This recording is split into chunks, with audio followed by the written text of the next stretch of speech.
Okay people, welcome back to another Fwoosh review. Tonight I'm taking a look at the He-Man and the Masters of the Universe Trapjaw. This is part of Club Grayskull, available on MattyCollector.com. Now, I'm not known as a Masters of the Universe guy. Most of you come here to check out the Star Wars reviews, or even Marvel Legends. But He-Man is near and dear to my heart too. As a kid, growing up, it was always the cartoon. My brother and I, we'd sit there waiting for He-Man to punch the screen. When he did, we'd go flying back. It was an awesome start to the cartoon block. Had a ton of the toys, had Grayskull, a bunch of the vehicles. But modern day, I didn't watch 2000X. I didn't really get into the comics. I just like toys. I love action figures. And if it's based on a property I'm even slightly interested in, I'm going after it. For Masters of the Universe Classics, I was in from the beginning and I was happy with it until my subscription mysteriously canceled itself a couple years ago. But the good thing about it, I'd gotten most of the characters I wanted. After that, I wasn't too interested. I'm mostly Filmation guy. But fast forward to now, the Filmation figures were shown off. I fell in love. I thought, I'm in for this. I'd give it another shot. And here we go. I didn't actually open He-Man last month. I want to like it, and I do like it. I think it's Filmation. Realistically, it wasn't that different. I mean, yeah, there's differences. I'll admit it. But it wasn't different enough. With Trapjaw, the differences are, you know, in your face. With the packaging, it comes in a box with the slipcover on it, and I like this. It kind of hides the figure while being this cool Grayskull motif. You have the sides with the towers. The back, just straight up He-Man logo. Tower on the other side. But you take the slipcover off, and it shows the figure right in the window. It continues this Grayskull motif, and then it comes around to the back. No bio. But as nice as this looks in the package, I'm an open collector. I like holding the figures in my hand. I like putting the figures on the shelf. And I'm going to get this open and see what's going on here. And there you go, out of the package. And you know what?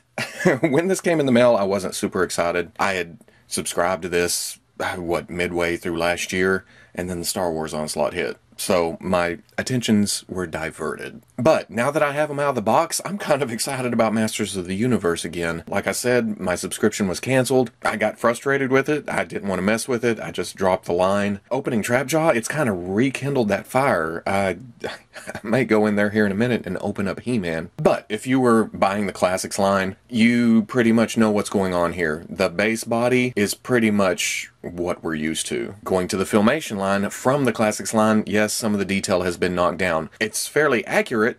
That's the way the cartoon was. So there's that nostalgia factor kicking right there. But if you're not a fan of the Filmation look, more of a Classics type guy, you're not going to like this. But you already got your Trapjaw. This is my Trapjaw. The eyes are googly. And that's the way my Classics Trapjaw was. I don't know if that's a widespread problem. VB's isn't like that. Was he shown like this in the cartoon every now and then? Dazed? Did his eyes roll back? Did they go around? I'm thinking they did, but I didn't research that. Now for articulation, his head is on a ball. You can get a little bit of side to side. You can get back. He looks up pretty good. Down, not so much. His trap jaw just gets in the way. It's sculpted all the way back to the neck. His jaw is articulated. It opens up. His shoulders are hinge and swivel, both of them. There's a swivel in this gun arm, so you can get up about right there. Not great. On the other arm, it goes all the way up. And then they both swivel around. There's a swivel here, and we'll find out why here in a minute. But on the other arm, it's a swivel at the bicep, hinge at the elbow, and then swivel and hinge at the wrist. He's got an ab crunch. It goes back. It goes forward. He does have a swivel at the waist behind the belt. He's got a hinge and swivel at the waist, and the skirt piece, it's pretty rubbery. It gets out of the way. But he can only come up about that far. Back, out, all the way. He's got a swivel up there at the thigh. He's got a single hinge knee.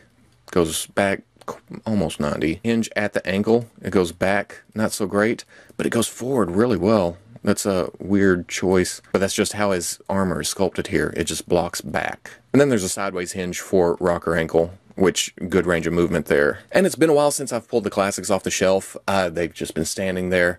But for as bulky as they are, I forgot how dynamic they can be posed. Yes, the figures can look good, but man, getting them in a great pose makes them even better. Now his belt, it is a separate piece, but it's glued down back here, and it kind of bunches up, and you can see the belt from the sculpt of the shorts. So it gets kind of ugly back here with the overlap. For accessories, Trapjaw comes with a crossbow attachment for his arm, and then the fly swatter attachment. You can take the laser piece and pull it off. Now I've noticed this thing's kind of a bear to get out.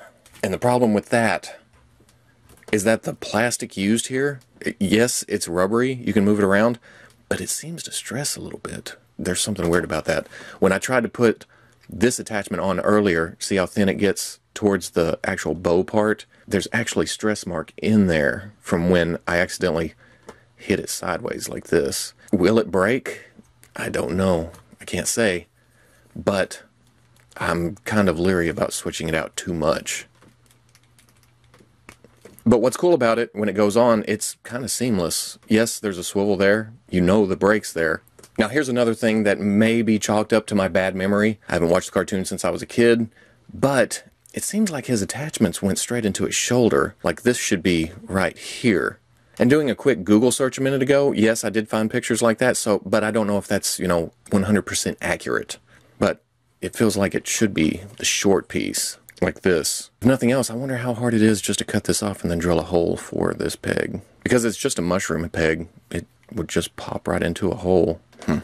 Here he is with the Classics trap jaw, and pretty much brand new sculpt. If anything is reused, it's the torso. And even then, the Filmation trap jaw has this black cover, whereas on the Classics, this is a loose piece. Even if this is a reused torso, it's been modified to fit this piece on here. As you can kind of see the seam right there, they've built up the torso to fit into this. But like I said earlier, yes, the details are knocked down on the Filmation version. Obviously, I mean, that's source material. The only thing I miss between the two is the Classics has this elbow joint in this arm, which makes a lot more dynamic.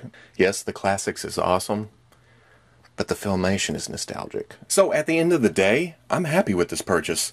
A little expensive, these aren't cheap, but for me to finally get the perfect version of Trapjaw that I've been wanting since being introduced to 6-7 inch super articulated figures, it's worth it. I'm down for this. Yes, the googly eyes kind of piss me off. I can fix them, but I really shouldn't have to. This is a specialty toy. It's not going to retail. It's not mass marketed. Like I said, I haven't opened the He-Man, but from what I've heard and pictures I've seen, the ankles are kind of funky.